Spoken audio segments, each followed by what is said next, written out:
Warum ist denn das Grundvertrauen in die etablierte Politik so zurückgegangen? Die Populisten steigen ja seit vielen Jahren in vielen Ländern auf. Das bedeutet, man muss jetzt ein bisschen auch vergleichen schauen. Und da sind 3 Gründe sehr wichtig. Zum ersten Mal die wirtschaftliche Stagnation, dass selbst wenn es im Land relativ gut geht, viele Menschen das Gefühl haben, so wirklich besser als meine Eltern geht es mir nicht, meinen Kindern wird es vielleicht noch mal schlechter gehen. Zum Zweiten, dass wir hier ein historisch einzigartiges Experiment wagen, und zwar eine monoethnische, monokulturelle Demokratie in eine multiethnische zu verwandeln. Das kann klappen, das wird, glaube ich, auch klappen, aber dabei kommt es natürlich auch zu vielen Verwerfungen. Und drittens, dass dieser Ärger, diese Wut auf die Politik gebündelt wird durch das Internet, durch das es eben gerade einfacher wird, Hasskommentare abzulassen, Propaganda zu machen und sich auch für extreme Politiker politisch zu organisieren. Bundesfinanzminister Wolfgang Schäuble hat sich vehement für eine Einwanderung nach Europa ausgesprochen. Zitat: Die Abschottung ist doch das, was uns kaputt machen würde, was uns in Inzucht degenerieren ließe. Das sagte der CDU-Politiker der Wochenzeitung Die Zeit. Was ist das? Dialoge der Zukunft, Vision 2050. Das ist das Lieblingsbuch der Kanzlerin. Das hat sie maßlos auf diesem Kongress für Nachhaltigkeit gelobt. Okay. Jetzt geht es aber darum, dass wir immer wieder neue Ziele und Zukunftsvorstellungen entwickeln. Und ich begrüße deshalb die weitsichtigen Projekte wie Dialoge, Zukunft, Vision 2050. Ein dickes Buch von ich weiß nicht wie viel, fast 200 Seiten. Der schönste Teil des Buches ist das Verbarium. Und da sind unglaubliche Sachen drin. Im Jahre 2050 sind bestimmte Begriffe ausgestorben. Zum Beispiel Migrationshintergrund wird es nicht mehr geben. Nein, Migration wird es auch nicht mehr geben. Grund der nicht weiter erfolgten Nutzung nicht mehr benötigt, da Menschen so gemischt sind, dass jeder einen Migrationshintergrund hat.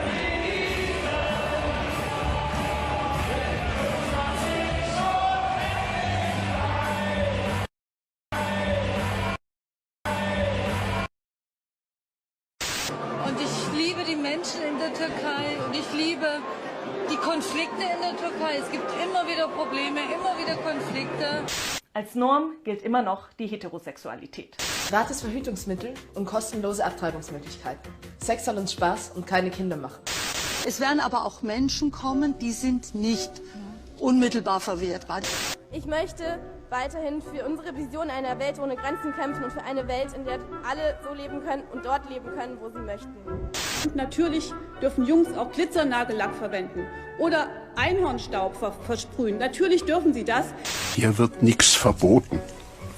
Hier wird gesteuert und gelenkt.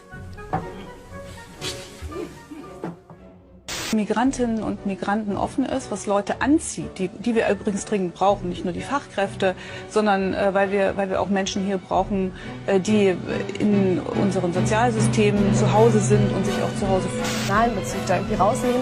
Und warum sollte man zum Beispiel nicht die DFB unterstützen mit einer grünen Fahne? Also warum muss es die Deutschlandfahne sein?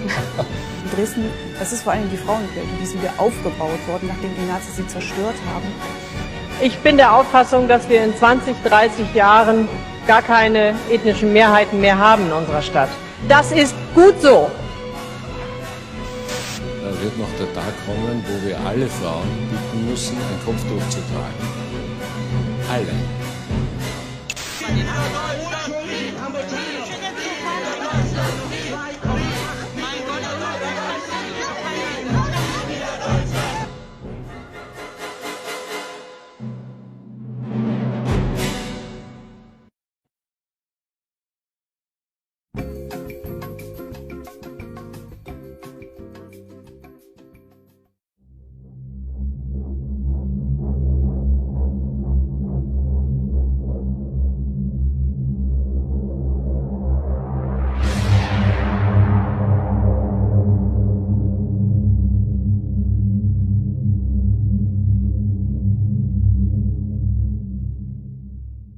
Muss Klimaaktivismus weiß sein, damit Weiße darauf hören. Das ist etwas, was mich voll umtreibt, wenn ich es geht mir so auf die Nerven, dass da so viele weiße Bürgis bei Fridays for Future rumlaufen.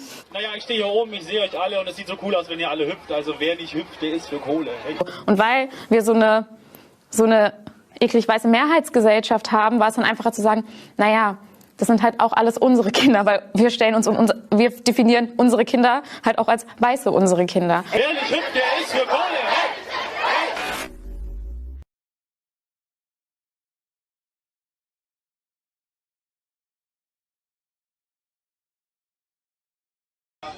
As we heard, there are people in Sweden who support Israel and have a deep sense of the injustice of the present situation.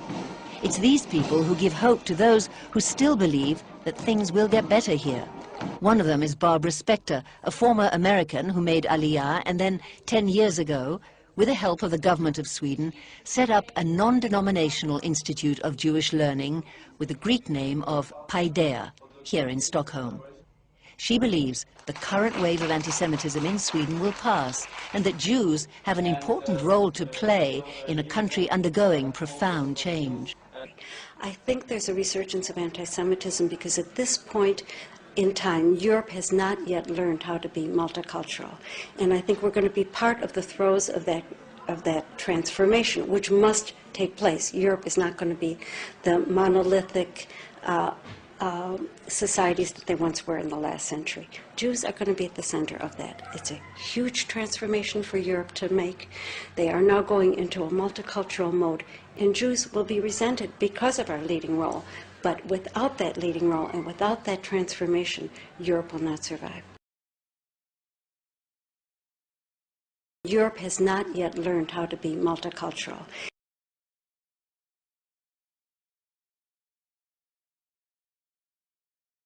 And I think we're going to be part of the throes of that transformation, which must take place.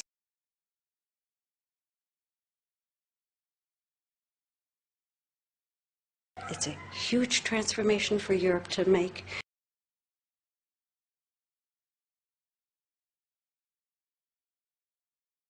They are now going into a multicultural mode.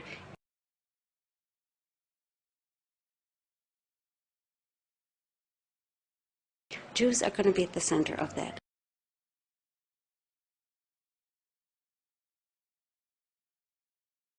And Jews will be resented.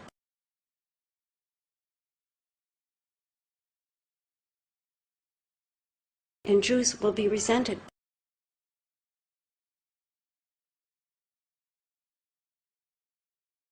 And Jews will be resented because of our leading role.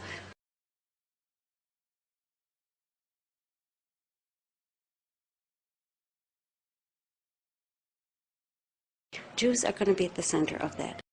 The white British population has decreased by 600,000, while the minority population has increased by 1.2 million. So, yes, lads, we're winning. His language. Diversity is now, in some parts of Europe, seen as a threat. Diversity comes with challenges. But diversity is humanity's destiny. There is not going to be, even in the remotest places of this planet, a nation that will not see diversity in its future. That's where humanity is heading. And those politicians trying to sell to their electorates a society that is exclusively composed of people from one culture are trying to portray a future based on a past that never existed. Therefore, that future will never be. Europe will be diverse. Like all other parts of the world, we'll be diverse. The only question is, how do we deal with that diversity? And my answer to that is by ensuring that our values determine how we deal with diversity and not giving up our values to refuse diversity. That will bring us down as a society. If we don't get this right, I truly believe Europe will not remain the Europe we've built. Europe will not remain a place of peace and freedom for very long.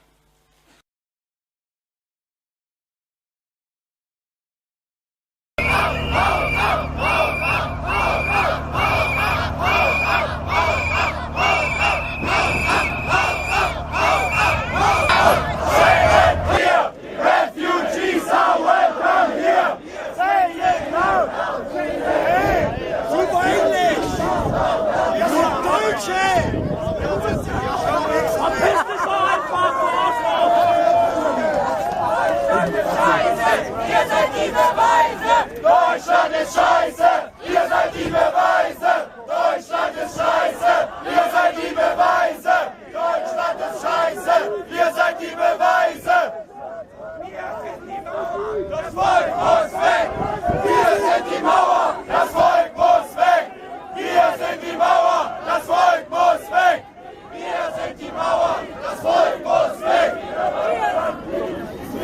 für wen Sie die Fotos machen? Ich bin freier Journalist. Welche Zeitung verkaufen Sie Ihre Bilder und Artikel so? Überall, stell sie ins Internet. Auf billisreisen.de. Ah, okay. Antifaschista! Alerta! Alerta! Antifaschista! Ich schwöre, dass ich meine Kraft dem Wohle des deutschen Volkes widmen, seinen Nutzen mehren, Schaden von ihm wenden, das Grundgesetz und die Gesetze des Bundes wahren und verteidigen, meine Pflichten gewissenhaft erfüllen und Gerechtigkeit gegen jedermann üben werde, so wahr mir Gott helfe. Das ist der Amtseid, den die Politiker schwören müssen. Doch für den Grünen-Chef Robert Habeck zählt dieser Eid scheinbar nichts und er schafft für sich das deutsche Volk mit den Worten „Es gibt kein Volk" ab. Im neuen öffentlich-rechtlichen Internetmagazin Informer sorgt der Grünen-Chef für erheblichen Zündstoff mit seiner Aussage: Es gibt kein Volk und es gibt deswegen auch kein Verrat am Volk. Bei der Frage, was Habeck von dem Begriff Volksverrat halte, antwortet er: Ist ein Nazi-Begriff, und sagt dann weiter: Es gibt kein Volk und es gibt deswegen auch keinen Verrat am Volk, sondern das ist ein böser Satz, um Menschen auszugrenzen und zu stigmatisieren. Die grünen Jugend zunächst einmal schockiert über die Hasskommentare im Internet bis hin zu Morddrohungen. Den Aufruf aber, dass Fußballfans die Fahnen runternehmen sollen, verteidigt sie. Es war eine provokante Aufforderung, die Fahnen runterzunehmen. Insofern, als dass wir wollten, dass Menschen über Patriotismus nachdenken und sehen, dass Patriotismus immer ein ausgrenzendes Element hat und Patriotismus ein Nährboden für Nationalismus sein kann. Der Mainzer Historiker Andreas Rödder hat über Wertewandel und Nationalismus geforscht. Er sieht keine gefährlichen Tendenzen. Ich habe den Eindruck, dass in der Art und Weise, wie die Deutschen mit den nationalen Symbolen und den Fahnen im Moment umgehen, ein ziviler und friedlicher Umgang mit nationalen Symbolen der Fall ist. Und aus meiner historischen Erfahrung heraus würde ich sagen, das ist der angemessene Umgang der Deutschen und der anderen Nationen, mit nationalen Symbolen und mit der Nation umzugehen. Ich sehe darin ehrlich gesagt kein Problem. Eine Grüne sucht derweil Trost bei der Kanzlerin. Die sei ganz auf der grünen Linie. Habe sie doch bei der Wahlfeier 2013 höchstpersönlich ihrem Parteifreund Gröhe die Deutschlandfahne weggenommen. Verständigungsprobleme, denkt der besorgte Vater zuerst. Schließlich ist sie das einzige deutschsprachige Kind in der Klasse. Alle anderen sprechen gebrochen oder gar kein Deutsch. Der erste Elternsprechtag, der war kurz nach Einschulung. Da ging das schon los, dass eine Übersetzerin tätig war, die halt vom Deutschen ins Türkische übersetzte, sodass die ganzen arabischsprachigen Leute da überhaupt was verstehen. Also ich kam mir da total verloren vor. Mir wurde bewusst, wie meine Tochter sich dann auch fühlen muss. This is an historic moment. We have in this past year made great progress in ending the long era of conflict and Cold War. We have before us the opportunity to forge for ourselves and for future generations, a new world order, a world where the rule of law, not the law of the jungle, governs the conduct of nations. When we are successful, and we will be, we have a real chance at this new world order, an order in which a credible United Nations can use its peacekeeping role to fulfill the promise and vision of the UN's founders.